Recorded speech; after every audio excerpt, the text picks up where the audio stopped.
السلام علیکم ناظرین۔ دین اسلام کی خدمت ہر دور میں مختلف زاویوں سے ہوتی چلی آئی ہے، اور کچھ ادارے ایسے نمایاں ہوتے ہیں جو ہر دور کی دینی ضرورت کو بڑے نمایاں انداز سے پورا کرتے ہیں۔ عصر حاضر کی ہر طرح کی دینی ضرورت کو پورا کرنے کے لیے فیصل آباد میں ایک بڑا خوبصورت ادارہ قائم ہے، الصفہ اسلامی مرکز۔ ہم اس وقت موجود ہیں الصفہ اسلامی مرکز میں، اور ہم ملواتے ہیں آپ کو الصفہ اسلامی مرکز کے بانی اور مدیر مولانا ریاض احمد صدری صاحب سے۔ مولانا آپ کو اپنی زبانی اس ادارے کا تعارف کروائیں گے۔ السلام علیکم ورحمۃ اللہ۔ مولانا بلا تمہید میں آپ سے گزارش کرتا ہوں کہ آپ اسلامک میسیج HD کے ناظرین کو اپنے ادارے کا تفصیلی تعارف پیش فرمائیں۔ جی شکریہ۔ اسلامک میسیج کی پوری ٹیم اور آپ تشریف لائے، آپ نے وزٹ کیا، ہمارے عملے کی، اساتذہ کرام کی حوصلہ افزائی فرمائی۔ جہاں تک تعلق ہے الصفہ اسلامی مرکز کے تعارف کا، تو کوئی ہم بہت بڑا نام نہیں ہے، ہمارا کام ابھی ابتدائی مراحل میں ہے۔ اللہ رب العزت اسے قبولیت نصیب فرمائیں اور اس کا فیض پورے عالم میں پھیلے۔ الصفہ اسلامی مرکز کی بنیاد اس ناچیز نے، اللہ رب العزت نے اس ناچیز کے ہاتھوں، یہاں قریب ہی ایک جامع مسجد ہے، اس مسجد کے ماحول میں رکھوائی۔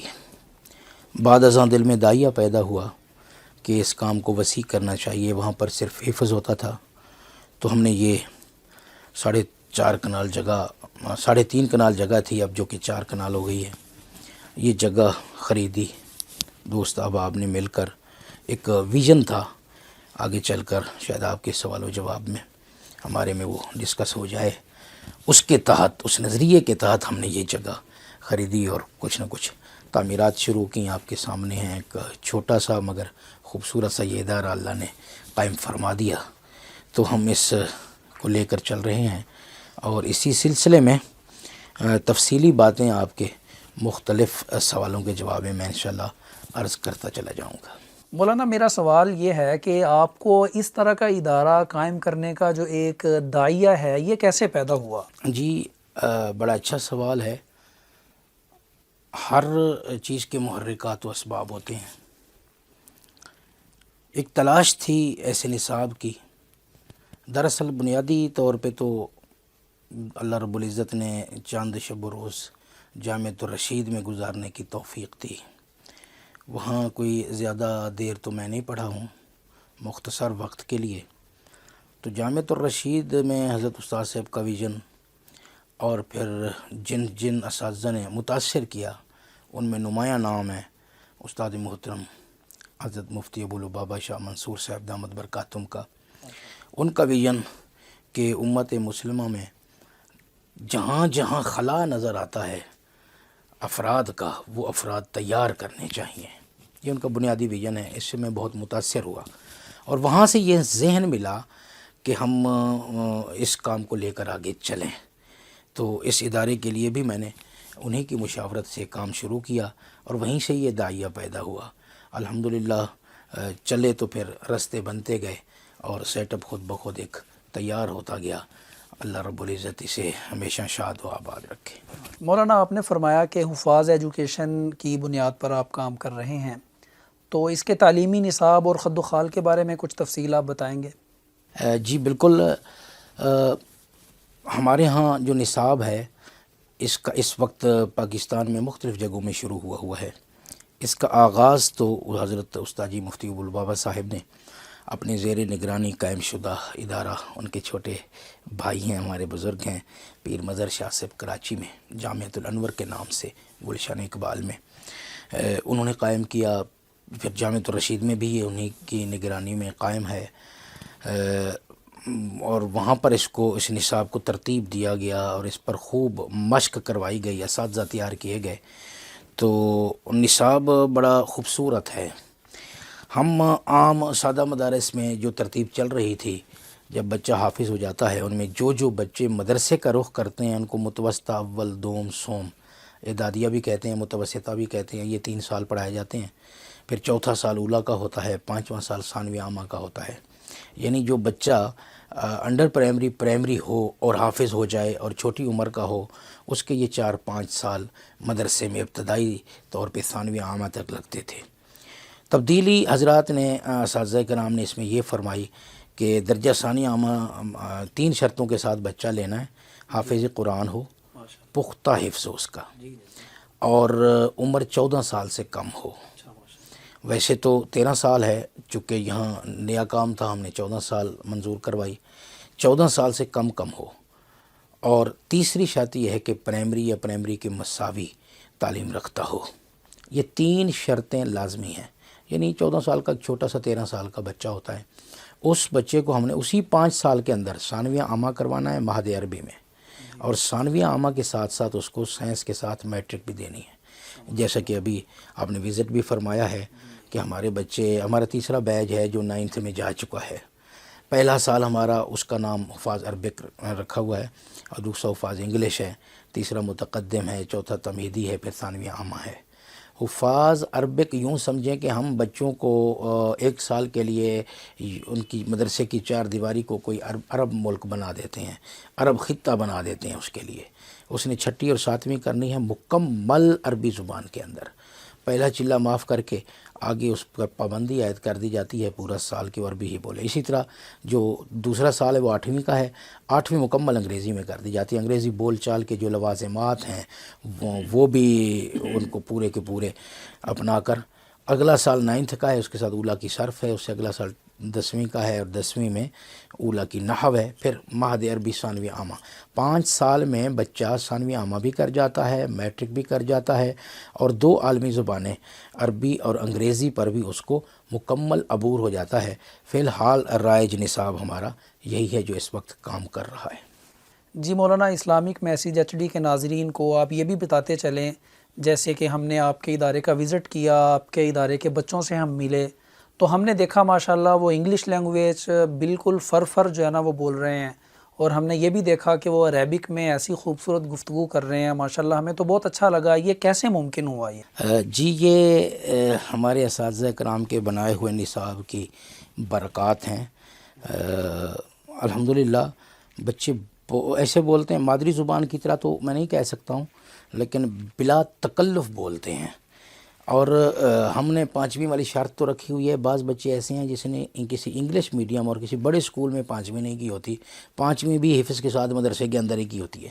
میرے پاس ایسے طلباء بھی ہیں جو فر انگلش بول رہے ہیں، اور انہوں نے ایک دن بھی سکول نامی بلڈنگ میں قدم نہیں رکھا ہے۔ یہ بچے بولتے ہیں، اس کے لیے چند ایک امور ہیں جو ہم نے اپنائے ہوئے ہیں۔ وہ سب سے پہلا امر یہ ہے کہ ان بچوں کو بول چال کے لیے جو ضروریات ہیں، ذخیرہ الفاظ ہے، لغات ہیں، گرامر ہے، وہ سکھا دی جاتی ہے، اور شروع میں جملے سکھائے جاتے ہیں، پھر بڑے بڑے حوار بنا کے سکھائے جاتے ہیں۔ جب بچوں پر یہ پابندی عائد ہو جاتی ہے کہ اب آپ نے ایک چلے کے بعد، یہ بقرعید کے بعد پابندی ہو جاتی ہے کہ اب آپ نے اردو نہیں بولنی، عربی والوں نے عربی اور انگلش کی کلاس والوں نے انگلش ہی بولنی ہے، تو اس کے بعد ایک لفظ اردو کا بولنے پر 50 روپے جرمانہ، اور CCTV کوریج کے ساتھ، اور جاسوسی نظام جیسا کہ ہوتا ہے طلباء میں، اس کے ساتھ بچوں کو ان کی تنبیہ کی جاتی ہے، اور احساس ذمہ داری ان میں بیدار کیا جاتا ہے۔ تو بچے ماشاءاللہ تھوڑی سی محنت کے بعد، بچوں کی جو سیکھنے کی صلاحیت ہے وہ زیادہ ہوتی ہے، تھوڑی سی محنت کے بعد یعنی درمیان سال تک مکمل کمپلیٹلی اپنی زبانیں سیکھ جاتے ہیں، عربی اور انگلش، اور بولتے ہیں، اور نتیجہ آپ کے سامنے۔ جی محترم، میں آپ سے یہ بھی ایک پوچھنا چاہتا ہوں سوال کہ ظاہری بات ہے اخراجات ہیں، ضروریات ہیں، اور مہنگائی کا دور ہے، تو ایک فائنینشلی جو ضروریات ہیں ان کو کیسے پورا کرتے ہیں؟ یہ کیسے ممکن ہوتا ہے؟ کیا اس کی کوئی فیس وغیرہ ہے یا کوئی اور سسٹم ہے؟ جی فائنینشلی ظاہر بات ہے یہ چیز ریڑھ کی ہڈی ہوتی ہے کسی بھی سسٹم یا ادارے کے لیے۔ بیسیکلی ہمارے ہاں میرے کچھ ہم نظریہ، ہم ویژن دوست ہیں چند ایک، انہوں نے اور ہم نے مل کر بیٹھ کے یہ مشورہ کیا اور اس کی بنیاد رکھی۔ الحمدللہ وہ پشت پناہی کرتے ہیں اس حوالے سے، مل جل کر ہم وہ فیس، جہاں تک تعلق ہے فیس کا، تھوڑی سی احساس ذمہ داری والدین پہ ڈالنے کے لیے ہم نے فیس رکھی ہے۔ اور اس فیس کو بھی ہم صرف طلباء کے ضروری کاموں پہ خرچ کرتے ہیں، یعنی وہ ادارے کے کھانے میں خرچ نہیں ہو سکتی، اتنی نہیں ہوتی کہ وہ اساتذہ کی تنخواہوں میں وہ خرچ نہیں ہو سکتی۔ اس سال تو فیسیں 500 روپیہ فیس تھی منتھلی، اور 1500 روپیہ داخلہ فیس رکھی ہوئی تھی۔ ظاہر ہے 500 روپیہ ایک بچے کو ماہانہ، اس سے تو میرے خیال ناشتہ اگر صرف ایک انڈے کے ساتھ کروایا جائے تو وہ بھی ممکن نہیں کہ مہینہ اس کے ساتھ گزر سکے۔ تو یہ علامتی فیس ہے۔ اب میں نے یہ تھوڑا سا سوچا ہے، اور ان کو دوستوں کو، والدین کو، اس ہم یوم الآباء کے نام سے پیرنٹس ڈے کے طور پہ ایک دن مناتے ہوتے ہیں، کرتے ہوتے ہیں۔ والدین تشریف لائے، میں نے کہا ہے کہ جو دنیا ہے وہ آپ کی طرف سے ہو، دین میری طرف سے ہو، یعنی 9ویں اور 10ویں کی مکمل فیسز آپ دیں۔ لیکن پھر بھی مدرسے کا جب لفظ آتا ہے نا، تو سب سے جو پہلی چیز ذہن میں آتی ہے وہ ہے فری ہوگا مدرسے کا۔ جب بھی یہ لفظ آتا ہے تو یہ ذہن بدلنا مشکل ہے۔ والدین الحمدللہ اب سمجھتے جا رہے ہیں۔ کچھ بچے ایسے ہیں جن کے والدین یہ ذمہ داری سمجھتے ہیں اور ادا کرتے ہیں۔ باقاعدہ طور پر کوئی لمبی چوڑی فیس نہیں ہے، دوستوں کے عطیات ہیں جس کے لیے ہم خدمت دین سر انجام دے رہے ہیں۔ جی حضرت، بہت خوشی ہو رہی ہے مجھے، آپ بڑی اچھی معلومات فراہم کر رہے ہیں، اور ایک دینی اعتبار سے اتنی اہم عصر حاضر کی ضرورت کو بڑے خوبصورت طریقے سے آپ پورا کر رہے ہیں، مجھے بڑی خوشی ہو رہی ہے۔ تھوڑا سا ہمیں یہ بھی آگاہ کر دیں، ہمارے اسلامک میسیج HD کے ناظرین کے لیے یہ بھی آپ بتائیں کہ آپ کے اس ادارے کا جو مستقبل کا ایک ویژن ہے، جو کس مستقبل میں آپ جو ہے نا کس خطوط پر اس ادارے کو آپ لے کے جانا چاہتے ہیں، آخر آپ کا کوئی جو ہے نا پلاننگ ہوگی، آپ کا منصوبہ ہوگا، وہ آپ ہمیں کچھ تفصیل سے بتا دیں۔ جی، کرنے والی ذات تو اللہ کی ہے۔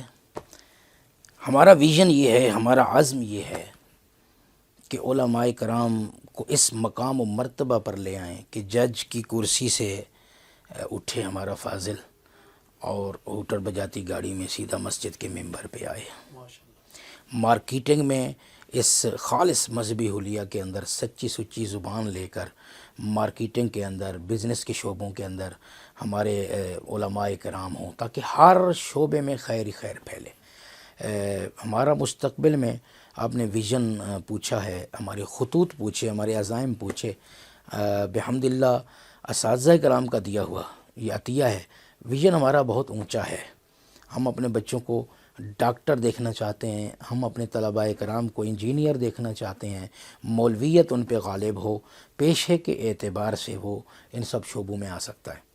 اب یہاں پر ایک بڑا سوال، جب میں یہ بات کرتا ہوں ہم اپنے بچوں کو ڈاکٹر دیکھنا چاہتے ہیں، انجینئر دیکھنا چاہتے ہیں، تو ایک بڑا سوال ہمارے سامنے کچھ دوست مسکرا کے کر دیتے ہیں کہ آپ کیسے MBBS کروائیں گے ایک مدرسے کی 4 دیواری میں؟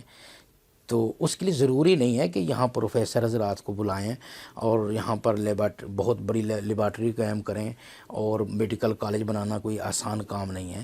اس میں ہماری ترتیب، جو ہماری سوچ ہے وہ یہ ہوگی، جب یہ بچے آگے چلیں گے درس نظامی کے ساتھ ساتھ، کہ ان بچوں کی درس نظامی انتہائی آسان ہو جاتی ہے، چونکہ یہ عربی میڈیم ہے جسے مہد عربی کہتے ہیں۔ تو ان بچوں کو ثالثہ ثانیہ، ثالثہ کے بعد جب یہ پہنچتے ہیں اسکولنگ کے اس معیار کو کہ میڈیکل میں داخلہ ہو سکے، جن بچوں کے اتنے نمبر آ جاتے ہیں، میرٹ بن جاتا ہے، تو ان کو قریبی میڈیکل کالج میں داخلہ دلوا دیا جائے، اور ان کے درس نظامی کے اسباق جو ہیں نا وہ مارننگ یا ایوننگ کر دیے جائیں۔ جدید یونیورسٹیاں مارننگ ایوننگ میں بھی پڑھاتی ہیں، تو صرف یہ کہ دن کے اجالے میں اسباق ہوں، اس کو بدلنا پڑے گا۔ لاہور میں میرے دوست ہیں، انہوں نے چند بچیوں کو اپنے بنات کے بچیوں کے مدرسے میں رہائش دے دی۔ وہ تھیں میڈیکل کالج کی اسٹوڈنٹ تھیں بیسیکلی، انہوں نے صرف رہائش دے دی۔ تو وہ ماشاءاللہ بچیاں رات کو، جو مدرسے کی بچیاں اپنا پڑھا ہوا رپیٹ کرتی تھیں، تکرار کرتی تھیں، تو وہ میڈیکل کالج والی بچیاں رات چونکہ یہیں گزارتی تھیں تو وہ ان کی توسیمات کرتی تھیں، براہ راست باجیوں سے، معلمات سے نہیں پڑھا ہوتا۔ نتیجہ یہ ہوا کہ 4 سال بعد ادھر MBBS کلیئر کیا ان بچیوں نے، اور ادھر درس نظامی کلیئر کیا ہے۔ یہ ایک اتفاقی تجربہ ہے۔ بچیاں اگر ایسا کر سکتی ہیں تو بچے بھی کر سکتے ہیں انشاءاللہ۔ اسی طریقے سے انجینئرنگ ہے، اسی طریقے سے دوسرے تیسرے شعبے ہیں۔ ہم انشاءاللہ العزیز ان بچوں کو ان میدانوں کے اندر اتاریں گے، جو اچھے پختہ علماء بھی ہوں، اچھے اعتقاد، ایمان اور اعمال کے مالک بھی ہوں، اور ہر شعبہ زندگی میں پھیلیں، تاکہ ان میں خیر ہی خیر پھیلے۔ بہت شکریہ حضرت، آپ نے ہمیں بڑی اچھی معلومات سے اور اس ادارے کے تعارف پر مشتمل بہت اچھی ترتیب سے آپ نے اس کا تعارف پیش کیا. بہت اچھا آپ نے وزٹ جو ہے نا وہ ہمارا رہا. بہت شکریہ. آپ ہمیں اجازت دیجیے. اللہ پاک آپ کے ادارے میں خوب برکتیں عطا فرمائے.